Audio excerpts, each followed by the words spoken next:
And I do hereby swear and take unto myself right solemnly, and in most sacred oath before the Lord God, to prove myself innocent of this most awful and hideous crime, for the which in the morning I do swing by the neck.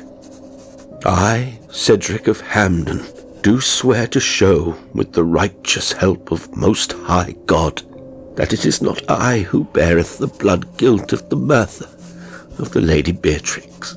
There is in this world a certain devilish influence that worketh most evilly against the high heavens and the good in man, and the which doeth foully with the flesh of man, and bringeth the soul of him unto the stinking depths of hell. I, Cedric of Hampden, having scant knowledge of the meanings of witchcraft, or of the magic, either black or white, have many times and oft felt the spell which lieth so infernally o'er the wood of living trees. I, who loveth the Lady Beatrix, who did meet her death, the while she wandered within the confines of the wood of living trees, searching therein for the crucifix, which she did lose from off her neck, do accuse no one of the killing of her whom I loved. Yet unto myself I do confess the knowledge of this evil thing, the which I have assured myself hath the power at all times to become incarnate. This will I prove. At some unknown time will I show that in this world a certain devilish influence worketh most evilly against the high heavens and the good in man.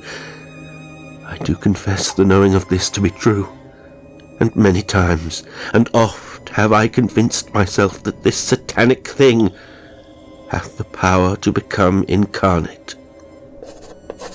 In the morning I hang.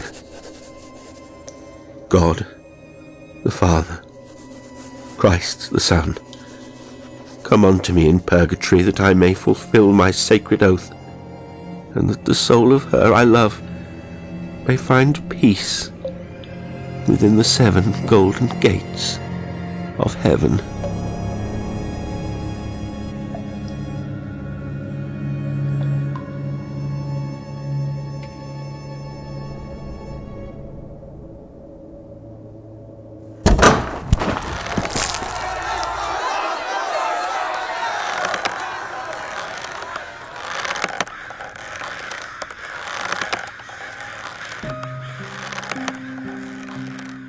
The Wood of Living Trees by G. Ranger Wormser.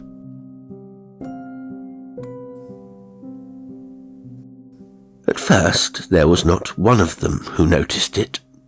Strange that people who are forever entertaining are so very apt to disregard the congeniality of their guests.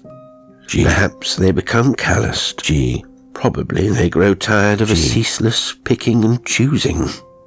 After a while they caught on to it. It was one of those things that could not be avoided. Gregory Manners never was the sort of chap to conceal his feelings. Very evidently he had most decided ones in regard to the Russian Stefanov, Andreyvich. He was much in vogue, was Andreyvich. It was considered rather a stunt to get him to come to one of your dinners. He was tremendously in demand. Not that Andreyvich had ever done anything to make himself famous. It was just the personality of the man. Women would tell you that he was fascinating, different. Of course there were some of them, the stupid, fastidious ones, who took offence at his looks. No one could ever say they were in any way prepossessing. He was fairly well built, extremely sinewy.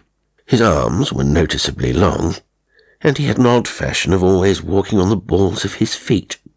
Add to that a rather narrow face, a heavy nose, deep-set eyes, a bit too close together, and a shock of reddish-brown hair, which grew over his head and face in great abundance. Most men would not pretend to understand him. He was at all times courteous, perhaps even too suavely polite for the Anglo-Saxon temperament. He aired his views with a wonderful assurance, views that had to do chiefly with aestheticism, and a violent disregard of all conventional thought. When Andreyvich spoke, one had the feeling that he feared to express himself too well, that after all his wicked disbelief in the things in which most men placed their entire faith was something actually a part of him, something which might even cause the amazing heathenism of his talk to be somewhat subdued.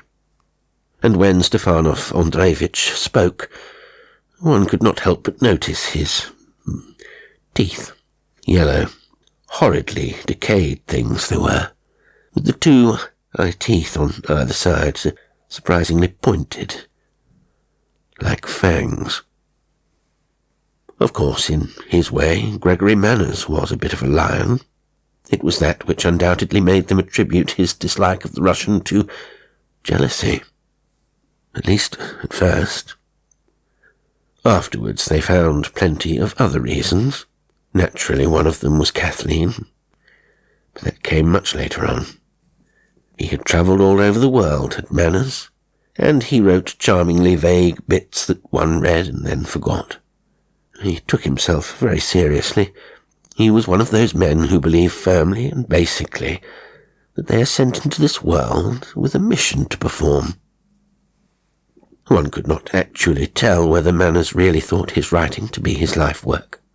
His best friends maintained that he had not as yet found himself, but no one bothered to ask him the question. His work was good.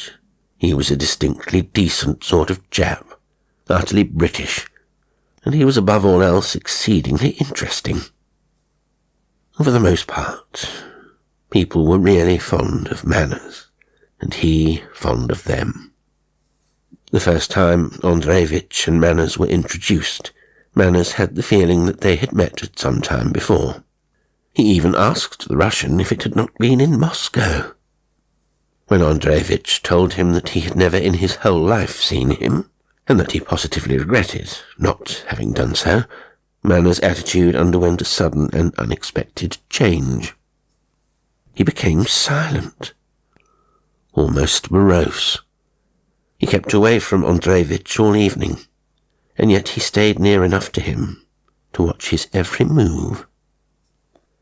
After that night, Manners decided he hated Andreyvich, that he knew the man was a liar, an impostor.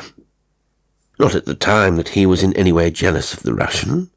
Still there was a strange familiar feeling there that he had felt at some other time and in connection with the same man. He could have sworn he had known him before. It was the only way then in which he could explain the thing to himself with any degree of coherence.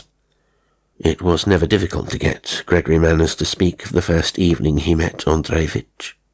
It was almost as if he were tremendously puzzled, as if he thought speaking of it, even to a casual acquaintance, might clear things up to himself. He never varied the thing, at first, at any rate. Later on he became strangely, uncannily secretive about it all. That must have been when he began to suspect there was a great deal more to it than had appeared upon the surface. "Do you know," his words always came slowly, "deuce take it, I thought I was going to like the fellow. I'd heard so much about him too. Why, old chap, I was anxious, positively keen to know him. And then, why, when I stood face to face with him, I couldn't think of anything but that I had known him, or did know him, or something. At first glance, and I saw he was one of those posers, one of those rummy fellows who affect poses because they're always consciously trying to imitate the people about them. That's it, you know, they can't be themselves because of some queer kink they funk expressing. So they fake other people, and quite naturally they overdo it. He would usually get worked up about this time, and then he would go on a lot more quickly. I've seen them the world over, There was one chap, but, well, I thought this fellow who calls himself Andreyvich was just going to be one of them. Posers, you know. He looked harmless enough, to be sure. Of course, there were his eyes, and the way he walks, but then I couldn't help feeling he wasn't quite cricket. That came over me confoundedly strongly at the very first minute. And when he smiled, I say, man, did you ever see such damnably wicked teeth? And the man to whom he spoke always had to admit that he had never seen such teeth. Later on, Manners never worked himself up as much. That fellow who calls himself Andreyvich, I've met him before. Don't know where, and at that I've a pretty fair head for names and places, but I know him. He may have looked differently, and it probably was in some of those out-of-the-way holes, but I know him. I don't say he was the Russian Andreyvich when I knew him, but, well, old chap, we'll see. They stopped asking Andreyvich and Manners around together after a while, but that never kept Manners from speaking of the Russian. Was Andreyvich there? They don't ask us together, eh? No fear, old chap, of my insulting him. I couldn't, you know. Rather a filthy sort of beggar, that Russian. Makes the goose flesh come over me. Happened before. Deuce take the thing. If I could only think when. And then, after Manners had dropped out of sight for a fortnight or more, he suddenly made his appearance at the club. They were all of them unspeakably shocked by his looks. He had never carried much weight, but in those 2 weeks he had gotten down to little else than skin and bones. His colour was ghastly. His cheekbones were appallingly prominent, and his eyes looked as if they were sunken back into his skull. To all their questions he gave the same answer. No, he wasn't ill. No, he hadn't been ill. There was nothing the matter with him. He'd felt a bit seedy, and he'd run down to his place for a fortnight. It was good of them to bother. He was quite all right. They saw he wanted to be left alone, and they let him go over to the window and sit there, his great loose frame huddled together in the leather armchair.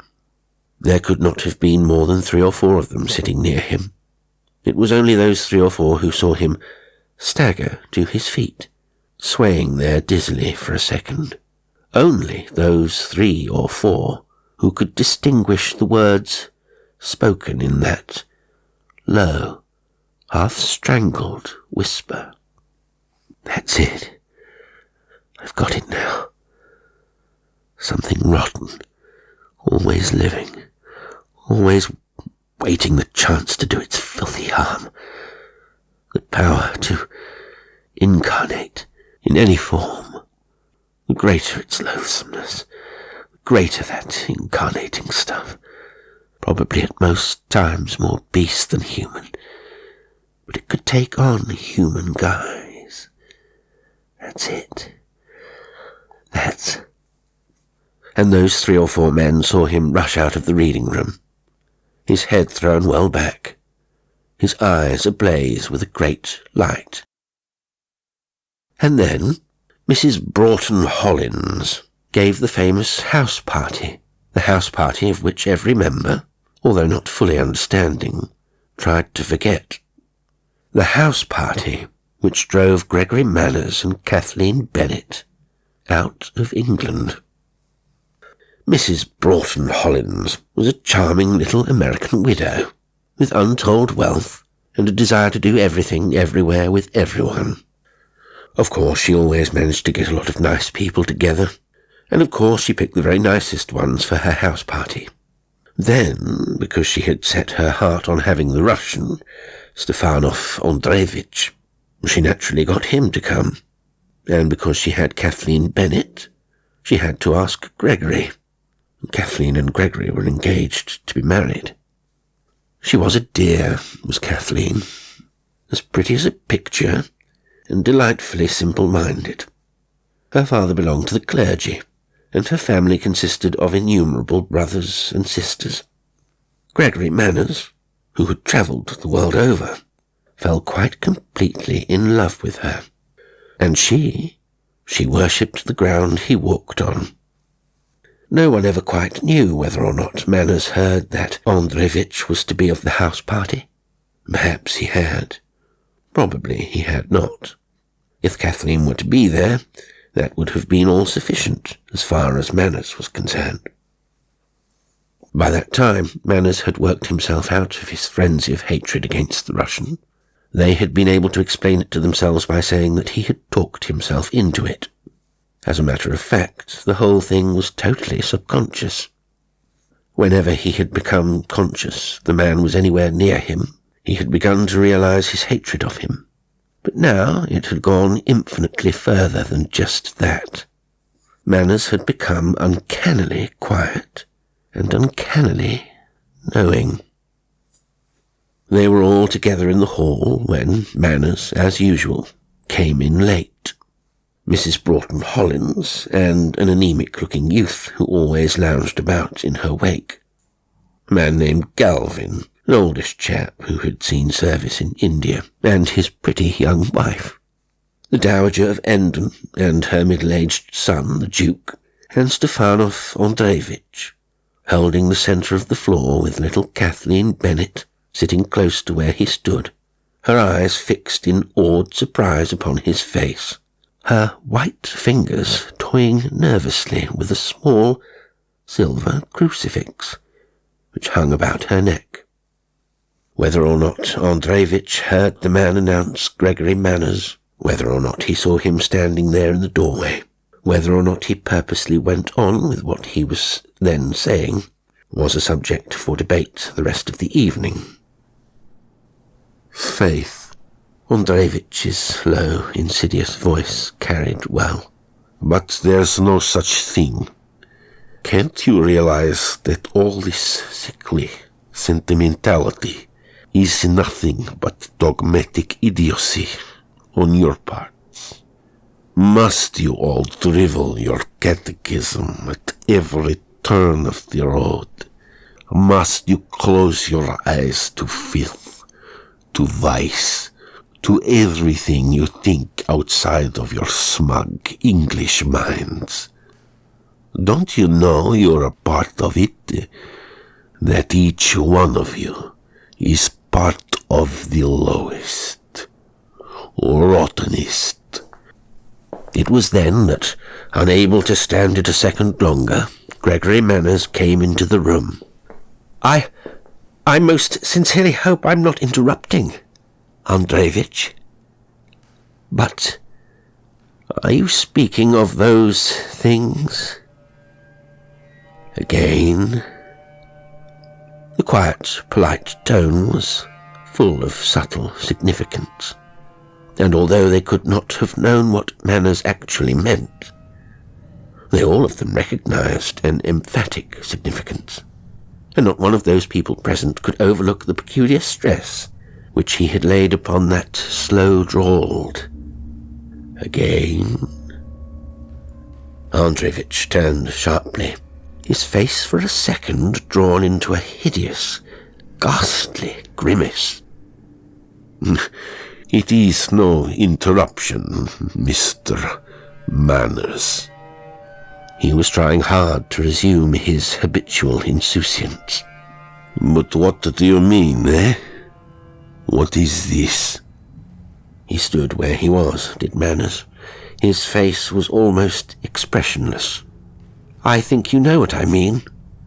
But see here, I'll repeat it for you, if you like. Listen this time. Are you speaking of those things again? The Russian was livid, and for an infinitesimal fraction of time it seemed to those watching him that he was cowed, terrifyingly cowed. Your humor. He shrugged his shoulders. endeavouring to pass the thing off as flippantly as possible. Your humor is bizarre, Mr. Manners. I spoke but of that which we all know exists. Surely there is no harm in speaking of what we all recognize. Manners' voice rang out clearly, in surprising sternness. We all know what exists in this world. We know that greater than all else is faith. As long as you speak before those who know what real goodness is, who believe in it, there is no harm done. I hardly think this is the first time you've tried to impress evil on people. The reason for that's easily understood. But thank God. His tone vibrated with earnestness. Thank God you can do nothing here. The Russian turned on him. His usual suave manner had left him. His words were little else than an angry snarl. You know me well. Very well indeed, my English friend. You who have met me, is it not once, perhaps twice? Manners laughed, a laugh that had no sound of mirth in it. I've met you again and again, and you know it, and there's something else we have to settle for, and you know that too, Mr. Andreyvich. And then Gregory Manners turned to Mrs. Broughton Hollins. Good afternoon, he said quietly. A bit flustered, the hostess got hastily to her feet. So good of you to come. You know everyone, don't you, Gregory? You'll have your tea here with us? And below her breath she added, You mustn't be too hard on Andreyvich, Gregory. These Russians, well, they're all a bit primitive. He went from one to the other of the men. He kissed Kathleen's hand and told her how pretty she looked. He let Mrs. Broughton Hollins pour his tea, and he ignored the Russian completely, the while he watched Kathleen with a strange foreboding, as her eyes flickered again and again over Andreyvich's face. Things did not go very smoothly during the next 2 days. Naturally, they all did the usual, golf and riding, bridge and dancing in the evenings, shooting. Andreyvich was passionately fond of shooting. Manners had never so much as killed a sparrow in all his life. There was an undercurrent of uneasiness which permeated the entire household. It was not particularly because of Andreyvich and Manners. It was something that not one of them could have explained if they had been put to it. The first day Mrs. Galvin told her husband that she would be glad when it was all over, and although unexpressed, that was the general sentiment. Not that Andreyvich or Manners made the others uncomfortable. After Gregory's first outburst, and now that they were under the same roof, it rather seemed that the Russian avoided Manners. And Manners, he watched carefully every movement, every little turn or twist of Andreyvich's. At that time it was as if he were trying to substantiate some memory of his, to substantiate it deliberately, positively. And then, because of Andreyvich's unceasing attentions to Kathleen Bennett, word went round among the various members of the house party that Gregory and Kathleen had quarrelled. It was Sunday afternoon when Manners came upon Kathleen walking alone in the rose garden. I'll be jolly well glad, he told her, when we get back to town again. Aren't you having a good time, Greg? How can I? But you really needed the rest. You haven't been looking any too fit, you know. I thought this would be quite nice for you, Greg. He let loose at that. If you must have it, Kathleen. I can't stand you and that bounder in the same house. That's the truth of it, old girl. She avoided answering him directly. It's such a ripping place here, Gregory. All but those forests over there. The gardener told me his grandfather used to call them the wood of living trees. You couldn't tell me why. Only, isn't it a strange name, Greg? She wound up lamely. Evidently she had not said what she started out to say. Not so awfully, he answered, absent-mindedly. It's probably an old name. They stick to places, you know. But the woods, she went on slowly. They're so dark and mysterious, and all that sort of thing. I've wanted to explore them ever since I've been here. That is, that's not altogether true, Gregory. They frighten me a good bit, especially at night.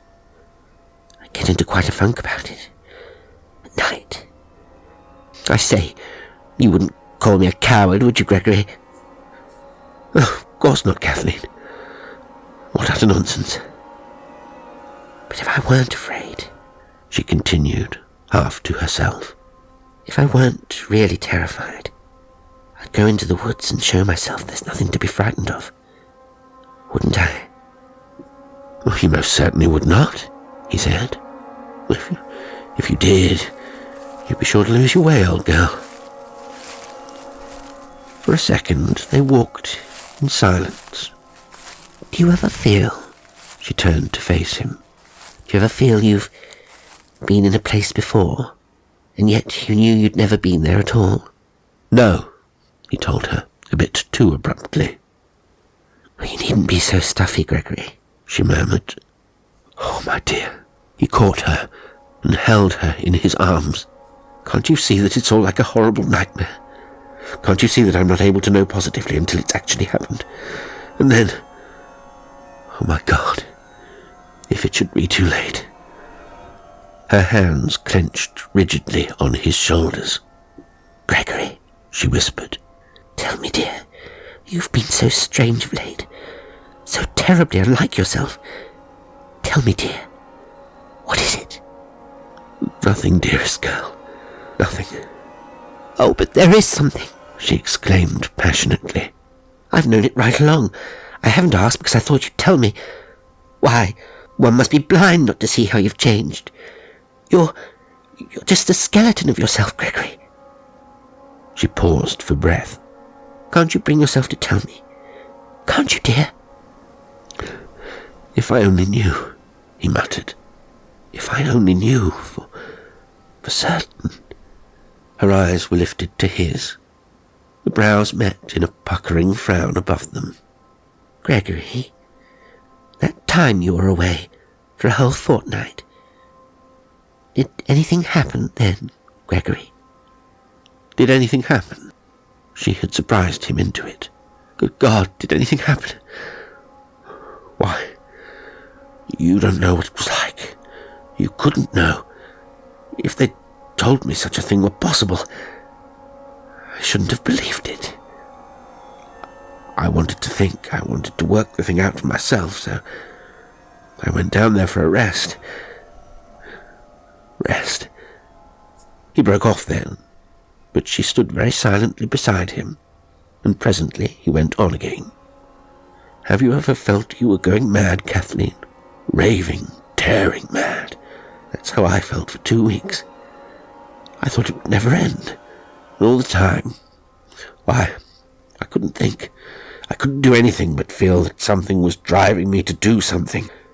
Something tremendous. As if the very force of my own life were making me do this thing that I had been sent into life to do. And Kathleen. His voice sank to a hoarse whisper. I couldn't understand what it was. She put her arm about his neck and drew his head down until her cheek rested on his. I couldn't think a thought, he muttered. I'd laid myself open to the thing. It just swept over me and through me. It saturated me with the impulse to do the thing I had come into the world to do. The one thing that stood out was the feeling that it would have to be done soon. He paused for a moment, and then, one afternoon at the club, when I'd been back a day or two, something came to me, a sudden knowledge of rottenness that might have to be done away with, as if that had something to do with it. Only I don't know, Kathleen. Not as yet. He looked at her then, and he saw her eyes were filled with tears. He thought he had frightened her. He waited until he had himself well in hand before he spoke again. Kathleen, always believe in the good of things, dearest girl. And Kathleen... The words that came to him were almost as great a surprise to him as they were to her. Never leave that crucifix off your neck. Promise me, dear. I promise. A little later, they went in to tea.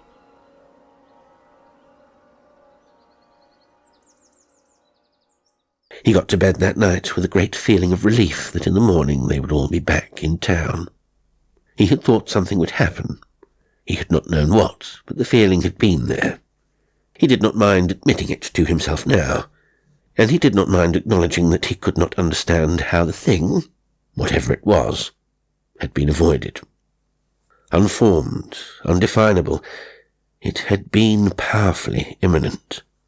He fell asleep wondering what it was that he had expected.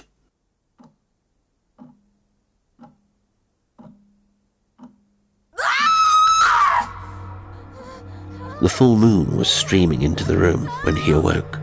He was on his feet in the middle of the floor in a flash. He could have sworn a cry had awakened him, a woman's voice calling for help, a woman's voice that had been strangely like Kathleen's. He went to the window and looked out.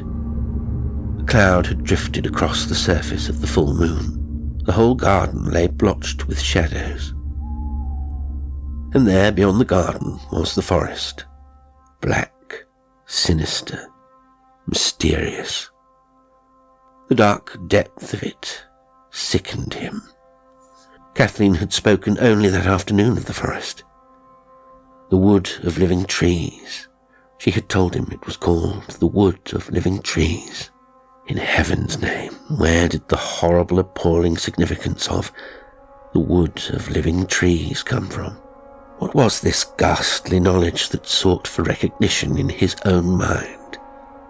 What did the wood of living trees mean to him? And then he heard the faint, far cry. His shoes, his trousers. Hatless and coatless, he was out in the garden. The cloud had passed from off the face of the moon. The garden lay in the bright moonlight. Even the separate flowers were visible. Beyond was the sinister depth of that black forest. He felt it then, sensed the insidious evil of something that emanated from the wood, something which lurked there beneath the trees, something which clung to the tall trunks of them, something which rose and expanded among the leaves and reached out to him in evil menace. And at some time, he had felt it all before. He ran quickly through the garden, over the rose beds, crashing through the high boxwood hedge at the farther end, and then into the forest. His feet sank into the moss-covered slime. The trees were gigantic. He felt as if they were closing in on him. Their branches stretched out like living arms, hindering his progress.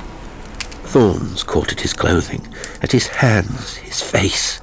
He had a vague, half-formed thought that the forest was advancing to achieve his destruction. His only clear determination was to protect his eyes. He knew then, he had always known, that the wood was some live, evil thing, the wood of living trees, and that it hid the presence of something infinitely more foul. A queer odour assailed his nostrils, an odour that was not only of the damp, dark underbrush, an odour that, in its putridness, almost suffocated him. Breathless and half-crazed with an unexplainable dread, He fought the forest, beating his way with his naked hands through the dense bushes. And then he heard a sound. The first sound he had heard since entering the forest. It was quite distinct, vibrating loudly through the deadly stillness of the wood. Came the steady patter of a 4-footed thing. The next instant, something leaped out of the darkness, something huge and strong that tried to catch at his neck. He fought for his life then, fought this horrible thing that had been concealed by the forest, fought with the darkness shutting down on him and that putrid odour smothering his breathing. Panting and blinded, he and the thing swayed to and fro, crashing against the tree trunks, springing again and again at each other from the tangled underbrush. He never knew how long he struggled there in the blackness of the wood.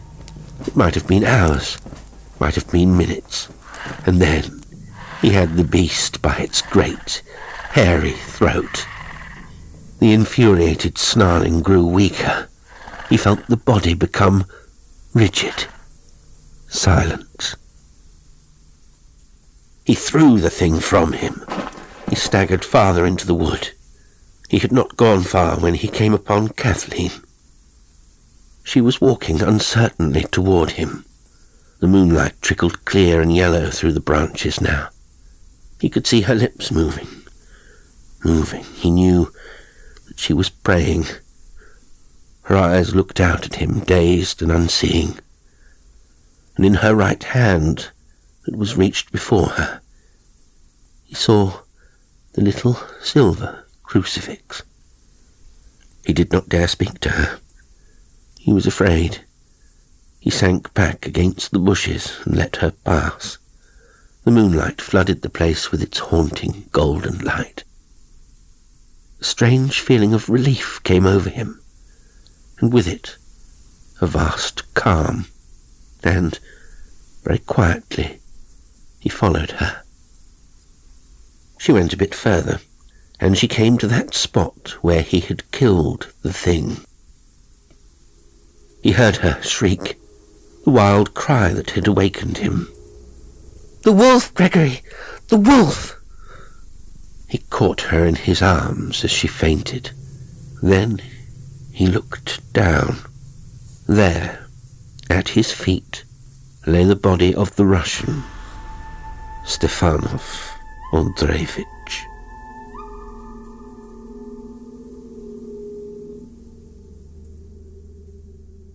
This will I prove. At some unknown time will I show that in this world a certain devilish influence worketh most evilly against the high heavens and the good in man.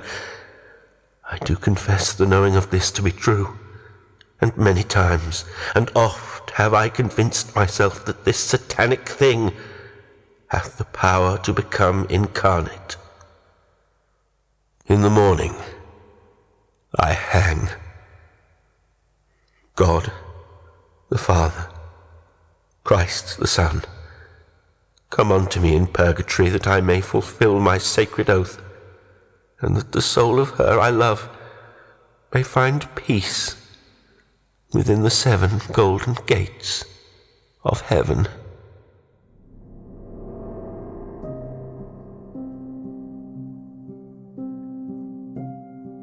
Today's story was The Wood of Living Trees by G. Ranger Wormser. It was read by Jasper L'Estrange. I hope you enjoyed it, and until next time, sweet dreams.